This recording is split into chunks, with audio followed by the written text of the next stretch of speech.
Welcome to this edition of the LifeWork Podcast. Today we are going to talk to the man behind the curtain, the guy that produces all of our podcasts, both this one and the others that we do, the guy that is the videographer, magician, the guru, the things all social media. Yes, you are correct. You rightly guessed. We are going to talk to Bill Jeffery today. Welcome, Bill. Hey, thank you for having me. So usually when we're doing these, you're sitting off to the side as I'm interviewing another guest. But today I wanted to talk to you about your journey, your pilgrimage in the Lord, in life, and to talk to you a little bit about your own understanding of calling and vocation. We're going to break this up into two different podcasts. So let's start with this one. Who is Bill Jeffery? What year should we start in? Well, where'd you grow up? Where's home? Melbourne, Arkansas. Okay. Over in the hills. Was born there, raised there. So my mom and dad divorced when I was 5 or 6. Okay. Have a full-blooded older brother. He was a couple years older than me. He and I stayed with my dad in Melbourne while my mom moved to Jonesboro. Okay. We'd go and spend some weeks during the summer. My dad remarried a couple of years later. My mom remarried, and in the summer between 6th and 7th grade, I was going to church with them. That was the first time I really ever went to church. So junior high was your first exposure to church? Yes. Okay. Yeah. My grandmother went in Melbourne and very faithful, but we could go with her if we wanted to. Our parents didn't go, and we weren't expected to go or required to go or anything like that. So I'm chasing a rabbit here. Absolutely. Do you know any of the Millers in Melbourne? Yeah. James and Andy? Yeah. In fact, I gave my life to Jesus in a Sunday school. Okay. At North Main Baptist in Jonesboro. Craig Gage was our youth pastor. Okay. And he basically had an Adrian Rogers style altar call for 10 of us in the room. And I was probably the only one in the room that he knew wasn't saved, but it felt like I wasn't being targeted or pointed out. And I mean, it was like a typical, the angels and demons are fighting over your soul right now, and Jesus is calling you. And if you want to receive him, just pray in your heart this prayer. And I did. I didn't tell anybody about it that day, but it just was so vivid. It felt so clear. Like that was the moment that I became a Christian. I placed my faith in Jesus, started following him. How old were you? Between 6th and 7th grade. Okay. So right before 7th grade started. Came back to Melbourne because that's where I lived. So this was in Jonesboro? Yes. Okay. Yeah, I was visiting my mom. Okay. And come back to Melbourne, and 7th grade is about to start, and I'm like, I want to go to church now. So I started going to First Baptist in Melbourne. Okay. With my granny. And that's where you met the Millers? Yep. And so I was in 7th grade, and Toby and Shelton and Andy Miller were in 10th grade. And older, cooler dudes. Yes. Yeah. And they were really good friends with my brother before he moved to Jonesboro. Okay. So he was their age and still is their age. He was good friends with them. So I knew them as a young kid. Okay. So then I get baptized that November at First Baptist, and Andy and Toby just take me under their wing. But then that next summer, going in before 8th grade, Toby and I were the only two guys who went to Siloam Springs church camp. And we became best friends during that week. And even to this day, we still talk 3 or 4 times a week. A 10th grader was willing to be best friends with a 7th grader. Well, more of like 11th grader best friends with an 8th grader. Wow, that's still problematic. Yeah. And we spent so much time at Andy's house. Chuck Miller was our youth pastor. He was in the band Cash Hall. And so he was there the whole 7th through 8th grade. And then he left when I was going into 8th grade to go do the band stuff full time. And so we were all, Andy, Toby, and I, we were in a couple different bands together. We were always hanging out and driving around Melbourne and terrorizing the little town in the way that only Christian young men can do. So I don't even know what that means. Well, it means all the shenanigans with no drugs and alcohol entangled in it. Okay. So okay. Yeah. Well, we'll leave that one there. Yeah. Yeah. I want to go back to the band thing. Yeah. So you're also a musician. Yeah. Okay, so tell me about how you got into that when you started playing whatever it is you play. Yeah, electric guitar, and I started in like. So you're specific to electric guitar. Yeah, I bypassed the acoustic. Not a guitar or a guitar. It's the electric guitar. Electric, yep. You're a bit of a snob, aren't you? To I think all those so. of us that are acoustic people. Yep, I looked up to Tommy Alexander, who was the lead guitarist in Cash Hall, and my dad had a couple electric guitars. And so I grew up around them, but I didn't understand what the electric guitar really did other than it looked cool. So I started in 7th grade playing a little bit. In 8th grade, I'm in a band with Toby and Andy. And so Andy was in the band too? Yeah, Andy was our lead singer. I did not know this about Andy. Yeah. We're going to have to send this episode to Andy. Yeah. Dude, you're getting called out all over on this. I think he leads worship at his church at First Baptist still in Melbourne. I did not know that. Yeah. He's got a good voice. He's got good guitar skills, and he's got good equipment. For our listeners, Andy Miller is an alum. He is an entrepreneur businessman in Melbourne, owns the 2 grocery stores in Melbourne, one in Melbourne, one in Cave City. Mm-hmm. Also, I don't know what it's called, the General Hardware Sporting Goods Store, also in Melbourne. Hidden Creek. Hidden Creek, okay. It's like an outdoor subsection in the store, but it's its own company, and it's Miller's Hardware. So there used to be 2 grocery stores in Melbourne, but now there's just one, and then they have the one in Cave City too. Yeah. Yep. But there used to be 2 grocery stores. Okay. So, well, and Andy's on our board of trustees now. He's an alum. His father, James, who's a good friend, was on our board forever and ever and ever. I have a lot of respect, a lot of love and appreciation to the Miller family for their investment in our school, for their legacy connection, and just for their personal connection and friendship with me and my wife. So those are good folks, good people. Yeah, let me brag on James's wife real quick. She, so my older brother, is incredibly intelligent. My dad didn't finish high school, dropped out, and was one of the first people hired at Boeing or McDonnell Douglas in Melbourne, one of the first 20 people because of his aptitude test. He was just incredibly gifted with working with his hands and could figure out anything. So my brother inherited those genes. Plus, he likes to study and read and learn and just complete nerd. So up until 3rd grade, every single teacher thought, I'm going to get Bill in my class. And he's going to be just like Alvin, the golden smart child who's going to be obedient, excited to learn, and make teaching worth doing. Oh, no. And no, not at all. No. Oh, dear. Yeah. And so, but Miss Janie in 3rd grade was the first teacher to not have that preconceived idea of me and to treat me as my own person, and just was such a great teacher. And really transformative to my education, and helped me. And then 4th grade, same thing. It was just a pattern after that where teachers saw me for me, and I give Miss Janie a lot of credit for that. And I've never thought about that until just now, but yeah. So the Miller family, all of them are just really great people. Yeah, they are. They are.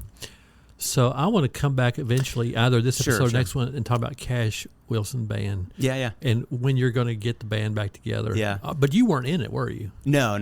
You weren't good enough. I wasn't good enough. Because you needed to play both acoustic and electric in order to be in a band, right? That's what they say. So, okay, go ahead. Okay, so 8th grade. Yeah. I'm in Melbourne. Toby and Andy are still in Melbourne. All right. And we make a band, and it became known as Never Ending Fight. And we get ready for the... what were you, a bar band? Yeah. It's a honky-tonk, never-ending fight. You may not know this, but Andy wrote a lot of the lyrics for our bands. He's very poetic-driven. Know that. Yeah, he's really good with words. And I might be the only person who looks back at those lyrics and thinks, man, how did he write those in high school and early college years? But I think they were really good. So we're getting ready for our first concert at Melbourne First Baptist Church, and 2 days before the concert, Toby and Andy sit me down in the gym, and they're like, Bill, we love you. Oh, no. You're not good enough to play the whole set with us. It's that conversation. So, yeah. And man, I was just heartbroken. Wow. So I played a couple of the songs with them on stage, but honestly, I didn't know what I was doing with electric guitar. I didn't deserve to be in front of anybody playing at that point. Then they basically became a 2 acoustic guitar, never-ending fight band. I know. They dropped me, they dropped the drummer, and they moved on with their life. Fast forward, they came to Williams. Yeah. And I moved to Jonesboro to live with my mom. And so I was in 10th grade, and we started another band called Hope for Something New. And that's a little more redemptive name than Never Ending Fight. Was that a Never Ending Fight? Well, no, they kept Never Ending Fight going, too. They had 2 bands. So they had Hope and Fight going. Yeah. And then I'm feeling rough today. Let's do the Never Ending game. Yeah. I'm feeling good today. Let's do Hope. Well, our drummer, his grandmother had an extra house in Jonesboro, and so we set all of our equipment up in there. Yeah. And so we would just terrorize this little neighborhood with loud rock and roll music. And because I was playing guitar at church so much, too, I was going to Walnut Street, I was getting really good electric guitar. Not where I got to in college, but good enough where I could play every song with the band. A little humility. Yeah. I'm getting really good, dude. Well, some guys play once a month and they're like, yeah, I'm good because I don't know what to compare myself to. Whereas Walnut Street was big enough at the time where I was the only electric guitar player really playing in that role, and then playing even with the adult contemporary worship band. In that sense, I was a good electric guitar player. And then in my senior year of high school, I was coming over to Williams every Tuesday night to play with Christian Baxter. We went on to form the Christian Baxter Band, and we did summer camps like Centrifuge all over the U.S., and that was every summer. So that's when I got really good electric guitar, because you're playing 2 sets, 6 days a week, and doing all the other stuff too, of like, fun relational stuff, Bible study, rec time. But a big emphasis was on being a really good guitar player. While life is unfolding, adolescent male apparently terrorizing Melbourne. And then Jonesboro neighborhoods. And then Jonesboro, which could get a little more intense. Yeah. What is God doing in the life of Bill Jeffery in late junior high and high school years? Obviously, you're involved in church. Yeah, big time. In worship ministry. Mm-hmm. But behind the scenes, how was God moving in your life? What kind of sense of God's purposing, God's revealing, disclosing, leading in your life is going on?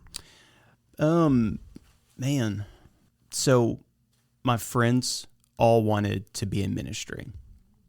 And so I felt that calling too.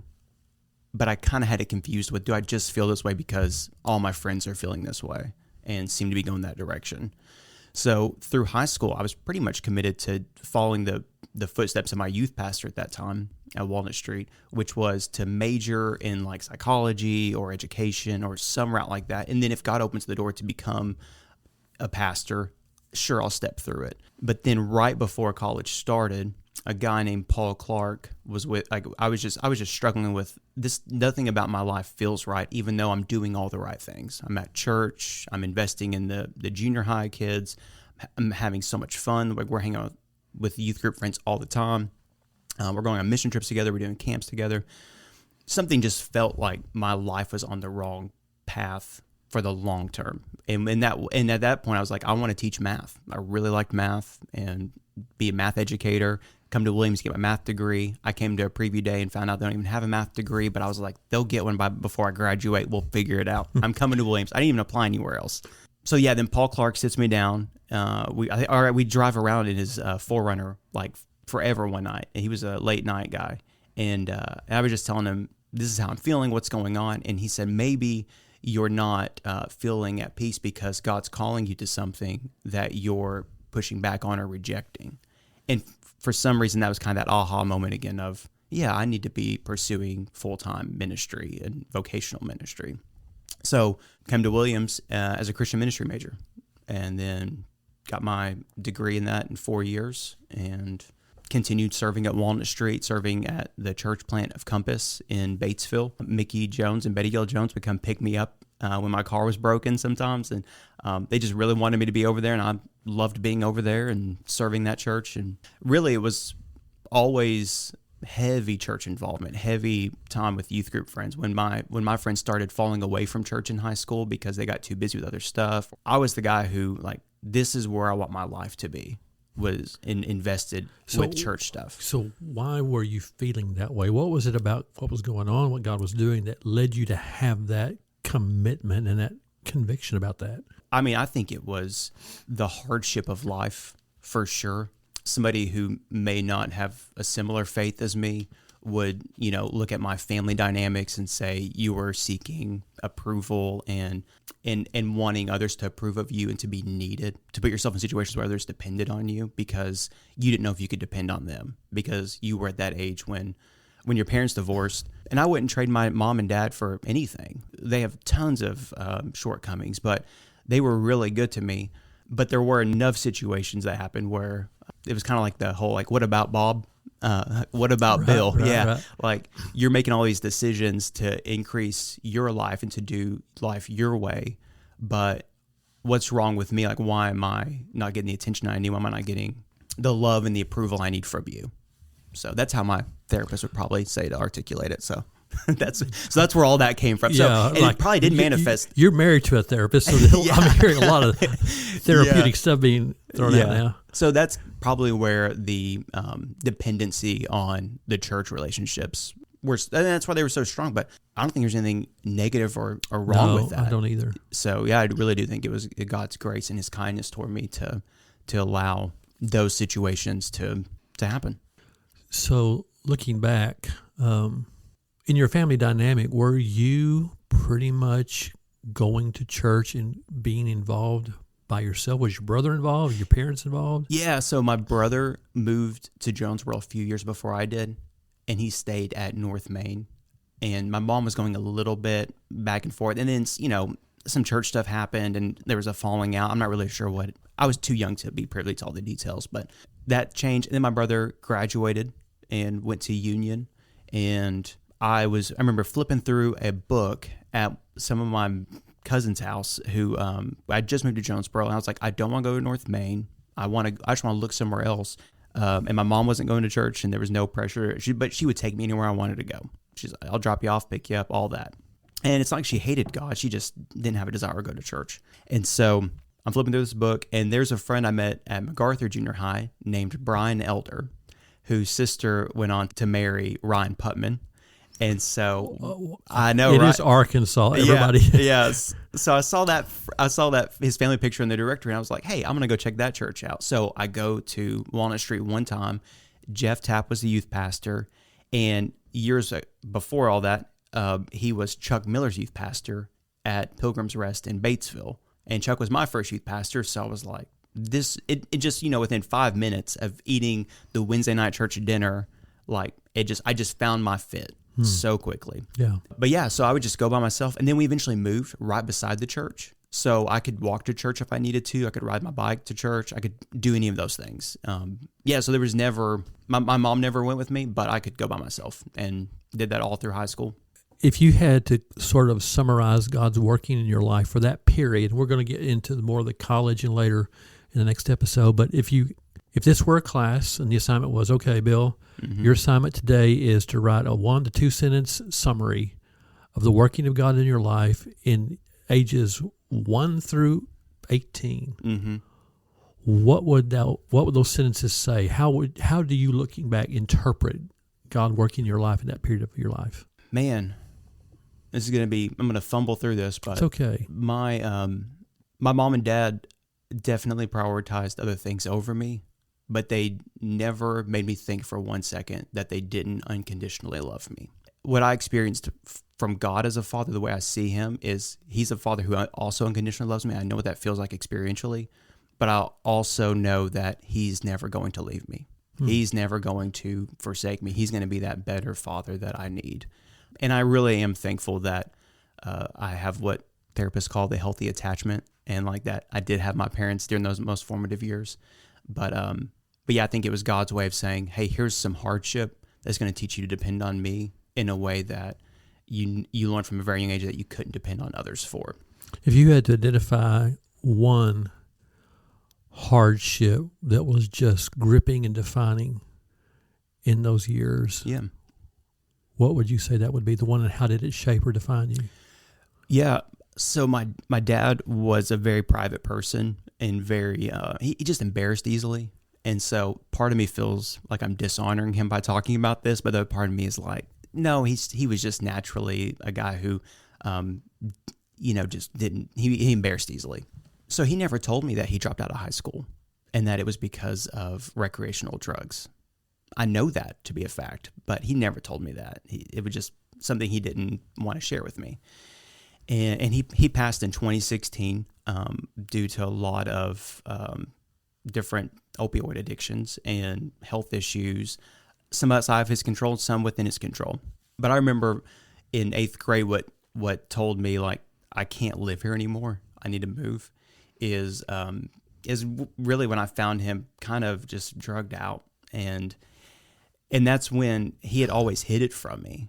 But he's in his, I can't remember like what he was on. I know it was for like a pain medication, but he was like, I've always tried to hide this from you, but now that you're older, I want you to be aware what's going on and to help out. And I remember something about it was like, I'm still too young. Like, I can't be around this. And so that was definitely the pivot point and, just a memory of a turning point in my life of, I have to grow up in some ways and be more responsible and more independent, but not in that way just yet. Yeah, that'd be tough. Yeah. So that was really tough and eye-opening and providential. That led me to Jonesboro, led me to Walnut Street, a new family, new system of support.